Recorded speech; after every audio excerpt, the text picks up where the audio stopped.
So when I was watching the video on the trip to the Padmasambhava cave, um, my knowledge of Tibetan was sufficient at one time to translate a bunch of books for the Gelugpas that just went down the toilet because they are never going to pay me. They wanted me to become one of the sluts, right? That's what you call them.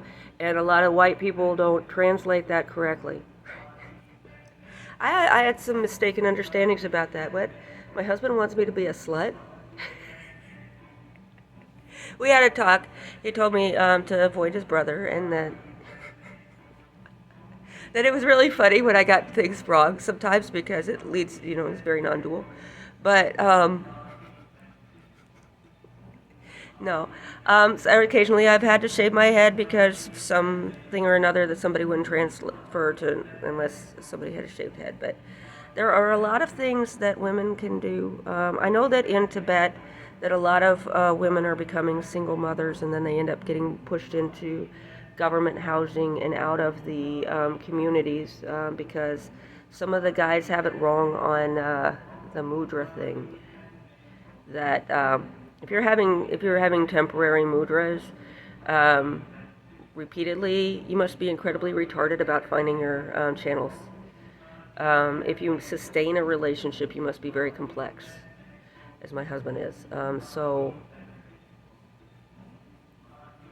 there's a lot of things that he didn't want to teach a whole lot of people, which is why I didn't exist for a very long time.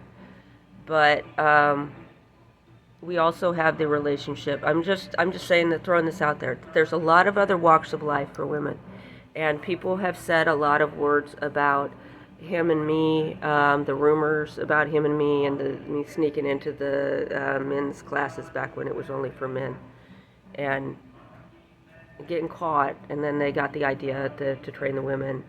But I was a redhead the whole time, and so, and I'm sure, you know how convenient it is when money's on the line that they would just say that, like, he's living in the West, and they highlight their hair and yeah, trying to blend in, being edgy. What's really edgy is, going through the hardships. I exist because my husband was asked to experiment on a cryptozoological being from Tibet. He could arrange the production of one or more, and that as a wife of his, that was just part of the marriage relationship. And there are lots of different ways, but we never cohabitated. All of his different personas had different wives.